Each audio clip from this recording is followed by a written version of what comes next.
Ladies and gentlemen, Ambassador Richard A. Boucher took up his duties as Deputy Secretary General of the OECD on November 5th, 2009. Among his responsibilities, he spearheads the organization's enhanced engagement and accession processes. Ambassador Boucher, a U.S. national, is a senior foreign policy executive who has managed worldwide teams, programs, and strategies, and brings extensive experience in emerging economies. Over his 30-year career in foreign policy, he has consistently had challenging assignments and has achieved the highest rank in the United States Foreign Service. From 2006 until 2009, as Assistant Secretary of State for South and Central Asia, Ambassador Boucher was involved in high-level negotiations throughout the region, from Kazakhstan to India. Prior to this, he was spokesman and Assistant Secretary for Public Affairs for 5 years, crafting the U.S. public approach on critical world issues for 3 Secretaries of State. In 1999, he served as the U.S. senior official for Asia-Pacific Economic Cooperation, promoting more open trade and an improved investment climate. From 1993 until 1999, he served consecutive terms as the U.S. ambassador to Cyprus and Consul General in Hong Kong. Ambassador Boucher is fluent in French and Mandarin Chinese. He holds a BA in French and English Literature from Tufts University and undertook further studies in international economics at George Washington University. Ladies and gentlemen, I would like to ask you to please join me in a very, very sincere welcome for Ambassador Richard A. Boucher. Thank you.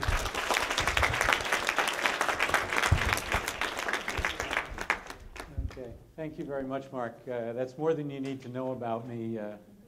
The summary is that I can't keep a job, so I became a diplomat, so I got to change jobs every 2 or 3 years.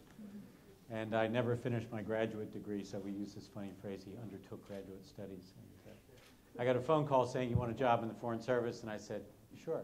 And so I did finish the semester. I didn't totally drop out. But anyway, I seem to have done a few things since then and maybe acquired a little bit of knowledge along the way. And now I'm back at the OECD, sort of learning the economics that I should have known if I had finished my degree. But then again, the first thing I learned when I got to the OECD is everything I did study 20, 30 years ago is now generally believed to be wrong. And we're trying to sort of renew the whole field with a lot of different other aspects coming into it.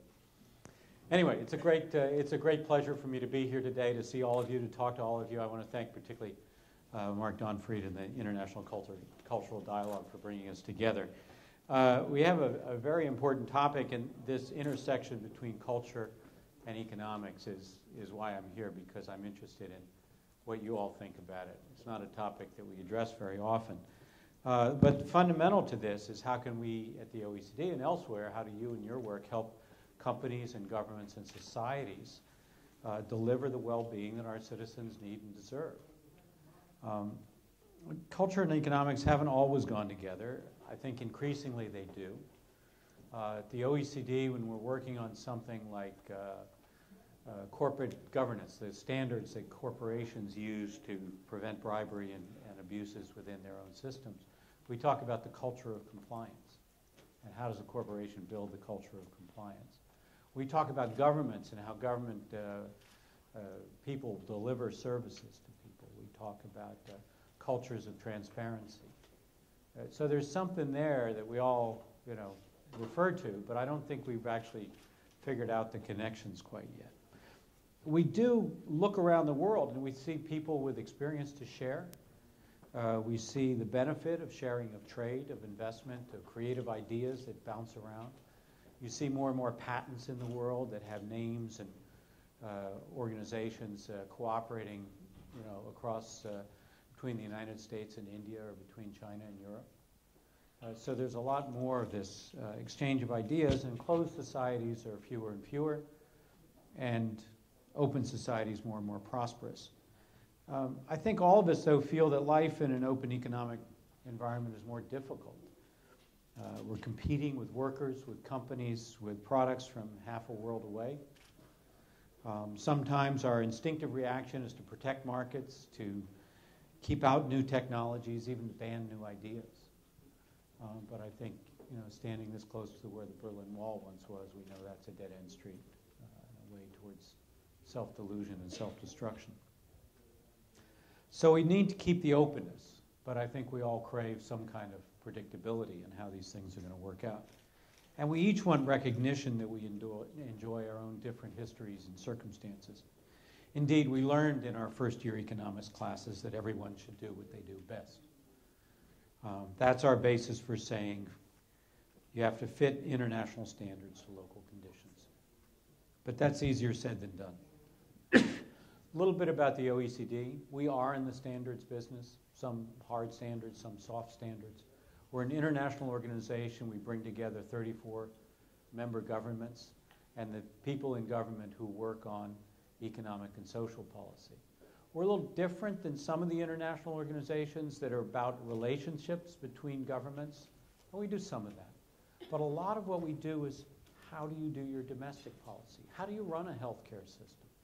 How do you do a tax code? What should you be telling your corporations about how their boards are structured? So a lot of what we're doing is actually working with economics ministries or health ministries or education ministries in these countries more than the foreign affairs ministries.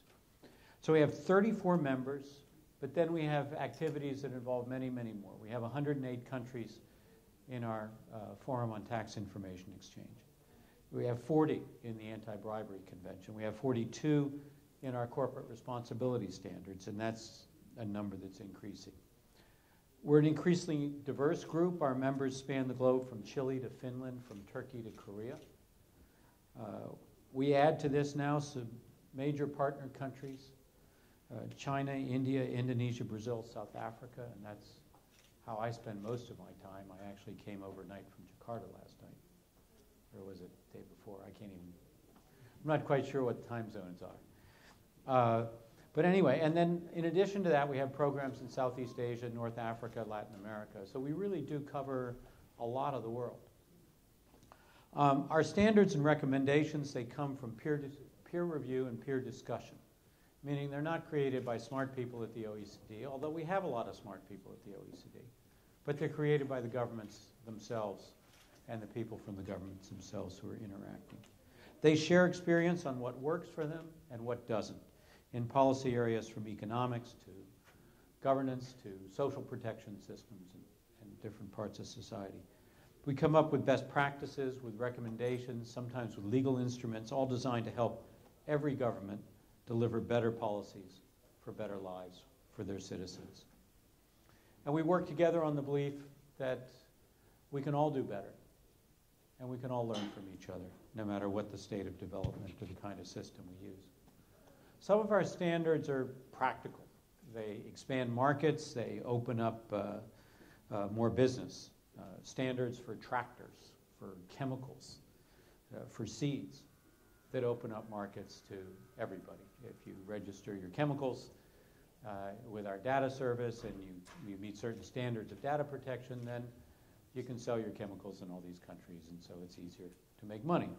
Other standards we have promote efficiency, but they also promote trust. So when we look at improving standards of corporate governance or improving education systems, stopping bid rigging in government procurement, those are things that help ensure value for money for the corporations or for the taxpayers. But there are also things that build confidence in the institutions, confidence in the governments, confidence in the corporations. In addition, we're now looking at new sources of growth. Everybody wants to get out of the crisis. Everybody wants to be, at the lead of the next big thing. So we do a lot of work on innovation, on green growth policies, but also things like services trade, which is one of the areas that's not well understood around the world. We have some very pioneering work, try to catalog the distinctions and the differences and the restrictions that places have on services trade. And all these are pointing to new opportunities, finding new ways of doing business, and hopefully establishing frameworks and standards so that people know how to go about these tasks. We'll develop best practices, hopefully, to help countries and governments open up these opportunities for themselves. Many of our best practices and standards help countries achieve shared social and political goals. We've done a lot of work this year on inequality and inclusive growth, on measuring progress of societies beyond just GDP measures. These don't have direct economic correlations, at least not quite yet, and not in terms of traditional macroeconomics or GDP. But looking around the world at the Arab Spring, looking at the Occupy Wall Street movement, demonstrations in India and China, I think nobody can doubt that fairness and inclusion have to be part of the economic agenda now and fundamentally important to citizens around the world. So all this is pretty straightforward. We figure out, what works best, and then everybody goes and does it. But as we all know, that's a little simple, and it doesn't quite work that way. Complication is what's best also depends on the local circumstances. So first and foremost, we have to remember that best practices has an S on the end. And there's usually more than one way to accomplish a goal. We also have to build flexibility into the standards with people with different tools, with different systems. We have an innovation policy recommendation, for example, that we went through, that we developed about 2 years ago. A series of things you can do, best practices, options you can use to have a more innovative and creative society and economy. But now we're traveling all over the world, from Washington to Beijing, from Moscow to Jakarta, doing innovation reviews and innovation seminars where we work with local experts to apply our knowledge to their local circumstances. In the process, we learn more about what we're working on, and we develop the next round of exploration. In this case, what's coming out of these innovation seminars is a better understanding of intangible assets.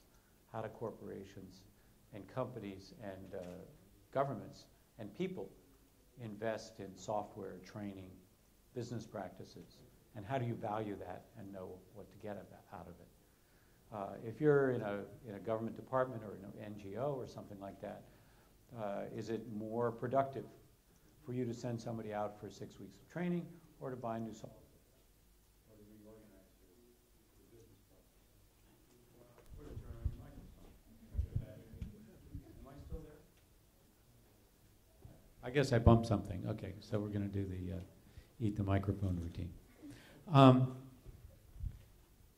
But then some of our standards are beyond best practices and norms. Some of them are legal standards, like with fighting corruption. How much local flexibility can you have with that? You can have some, but a whole lot less. Outcomes need to be clearly defined. That's usually what we say. No bribe giving, no bribe taking. Or when it comes to corporate practices, no child labor, no unsafe workplaces. So the methods of achieving the goals might differ, but it really requires all of us to make sure that we're working towards the same goals and trying to achieve the same outcomes. We have a range of tools in these areas. Some are recommended, some are required. For example, on corruption, we suggest how to improve procurement systems or develop public integrity systems. We also have binding agreements, like the agreement against the bribery of foreign public officials. We've actually brought together a whole series of tools that we have to fight corruption in a new website called cleangovbiz, with a Z on the end, .org. And if anybody wants to see it, if you're interested in corruption, we've put together sort of 17 categories of areas where you could really take steps that help get at the corruption problem. So it goes beyond the law. It goes beyond crime and punishment. It goes into prevention. It goes into good, healthy government systems. And yes, even a little bit into culture. Because media and society have an important role to play in stopping corruption. And we've seen that in the demonstrations around the world. So the first argument for standards is that money moves, criminals move, companies span the globe. Business practices and laws need to have a similar effect for maximum efficiency. If we don't all stop corruption, everyone will suffer, although to different extents. Corruption is really something that hurts the poor more than anybody else. They're the ones that don't have a hospital for their kids. They don't see their schools built or staffed. They don't see the roads that could take their goods to market. So for this reason alone, national governments must make international agreements and stop this cross-border corruption. Second, I think we all benefit from more efficient government, better procurement, better business practices, more hospitals, more schools for the tax dollars that we pay. And we all benefit from healthy competition in our markets. So in this environment as well, individually, our firms become more competitive and productive. In addition, adopting international standards for your own domestic market can produce an additional benefit. It prepares your home firms to compete internationally and makes outside investors more comfortable, creating jobs and factories. So North African countries are currently joining our investment declaration in order to establish a common base, a well-understood common base for investment. Using international practices particularly applies to skittish endeavors like venture capital finance. Israel has done very well with venture capital in part because they tended to use rules that outside investors already knew and felt comfortable with. So for all these reasons, we want to increase the use of international practices and standards. Now, it's true, the more people in the room, the bigger the crowd, the harder it is to develop a new standard or new code, or even to agree on best practices.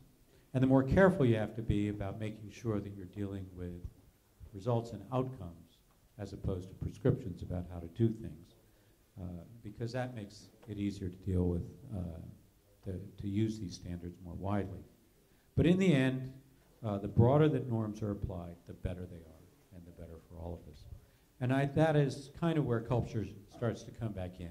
International norms can't just be rules and regulations and recommendations if they're going to be effective. But we all know what we should do in terms of fairness and decency. But we have to build the culture, the social behavior that help everybody do the right thing.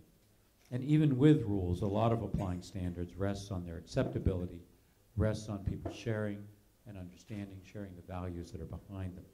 So internationally, it's often difficult to get somebody to accept your rules and your way of doing things. It's always much easier to get them to adopt rules that they've had a practice, that they've been part of developing.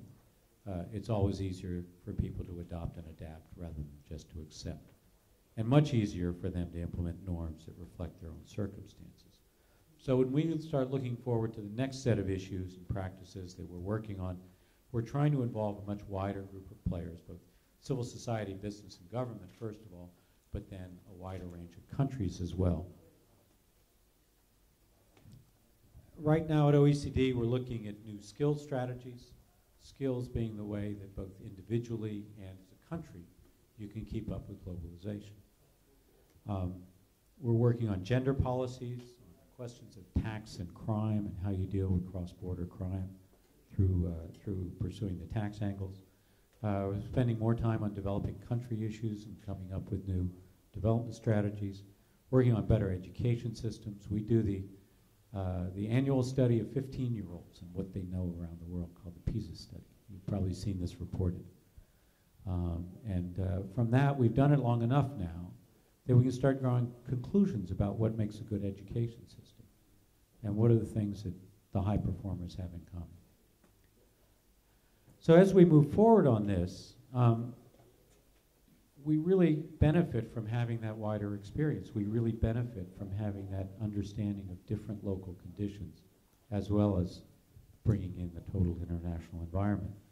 And for us at the OECD, that's how we want to keep creating better policies for better lives. That's our slogan, in case you haven't noticed. But that's what we're trying to do, is help people deliver better policies for better lives of their citizens. And the wider the group that does that, the more interesting it is. So we welcome everybody to that process.